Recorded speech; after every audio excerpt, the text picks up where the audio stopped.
Okay, so good morning. And we've been looking at this text from the Tibetan tradition called the 37 Practices of Bodhisattvas.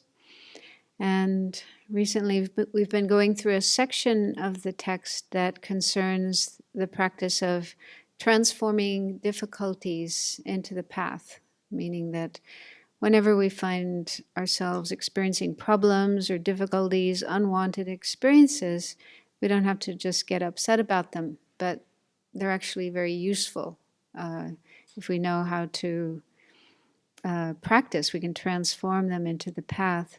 This topic continues with the next verse, verse 18.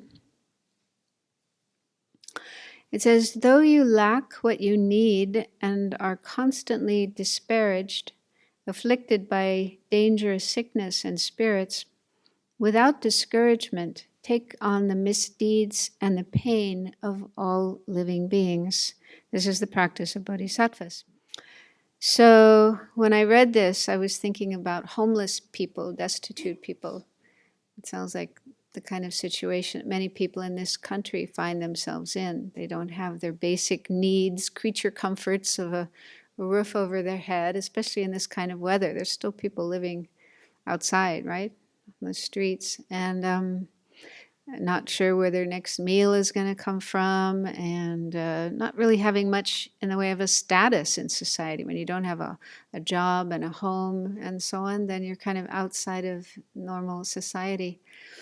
And you probably don't get treated very well by a lot of people. So in that kind of situation, many people resort to alcohol and drugs or other substances or other things to get them by, which doesn't really help, makes things worse. But it's understandable when you're in such difficulties and probably feeling depressed, discouraged, disappointed, and so on. So here it says a bodhisattva, the practice of a bodhisattva would be to not become discouraged, but use this kind of situation to do the practice of tonglen, taking on the suffering, the difficulties of all living beings.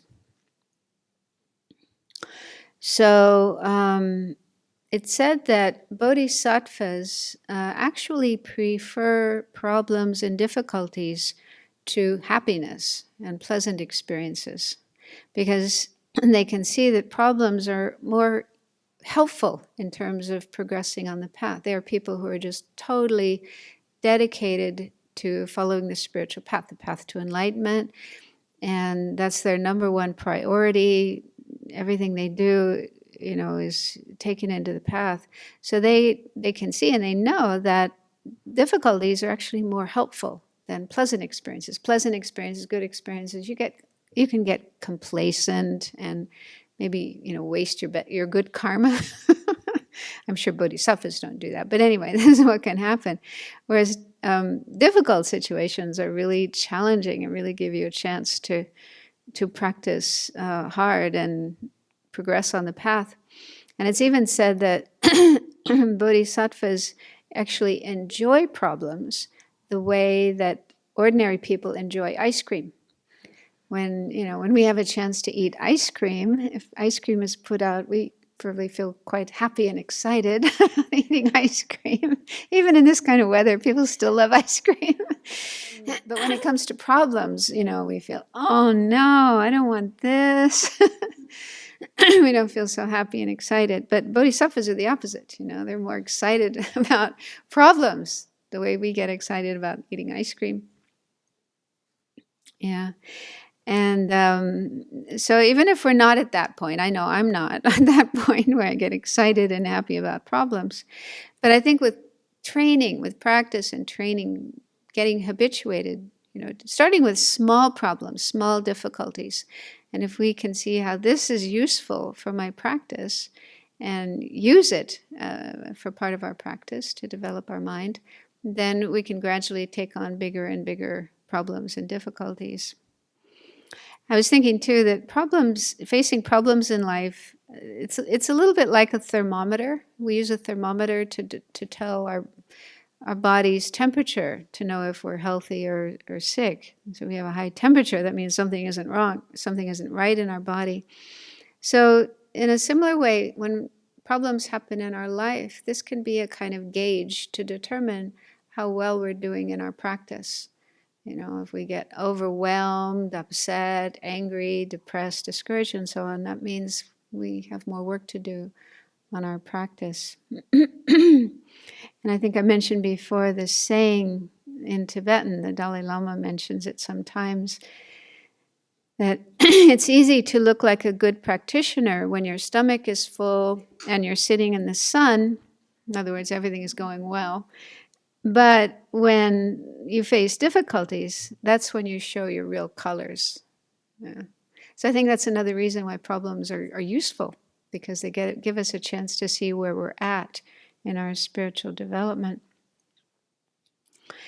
And there's a nice story about Togme Zangpo, the author of this text, that illustrates how he dealt with difficulties. And it shows that he really practiced what he preached. He was really compassionate. So he lived in about the 14th century, 1300s. And it says when he was about 30, he was staying in a monastery near Sakya, studying Mahayana texts on training the mind. By the road behind the monastery lived a destitute man, completely covered with lice. Togme Zangpo used to look after him and bring him food at night. But one night he wasn't able to find this man, and he went looking all over the place, and he finally found him kind of huddled in a hollow. And this man said that the people in the village, the people in the area, were so kind of sickened by his disgusting state that they'd driven him away, made him go away. And Togme Zangpo was moved to tears, and he brought this man back to his room and fed him, gave him all the food he wanted. And then he said, you know, give me your clothes. He had this lice-infested coat. Tibetan men wear this thing called a chuba. It's like a big overcoat, usually with a sheepskin inside. So he took the old clothes and gave him a clean sheepskin coat, along with a few other necessities, and sent him on his way. But then he was worried about the lice in this old chuba, this old coat, because he thought, well, maybe they'll die of cold and hunger. So he decided to wear this coat himself. So he put on this lice-infested coat and, like, you know, giving his body to the lice. And so it says, soon he began to look and feel awful and could no longer attend classes. So one of his classmates wondered where he was, what was happening, and went to visit him and, you know, found out what was going on. And then this classmate went back to the others and told him what was going on. And different people had different opinions. Some said, wow, he's such a great practitioner. He's really admirable. But others felt, no, he's just a beginner. A beginner shouldn't sacrifice his body in that way. And finally, one of the classmates went to see Togme Zangpo and said, please, you know, get rid of this lice. Don't do this anymore.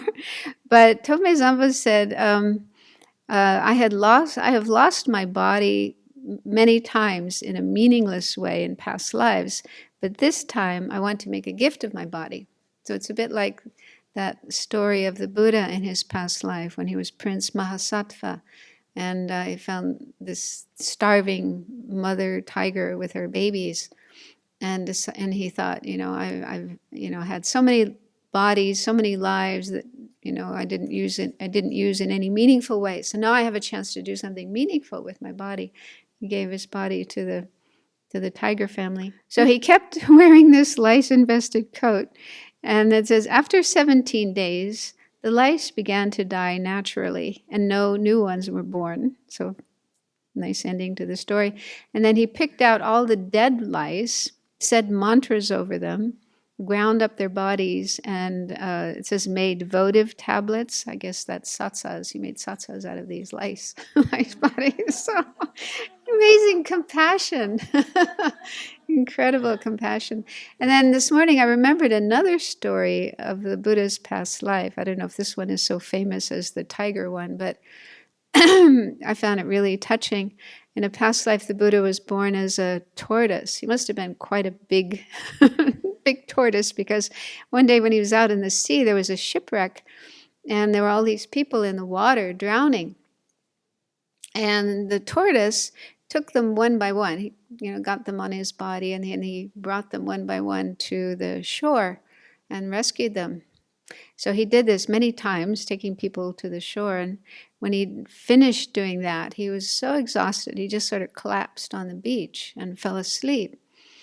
And in the meantime, while he was sleeping, there was a nest of ants, or a hill of ants nearby, and they came along and found this, this tortoise body lying there, and they started crawling all over and eating him.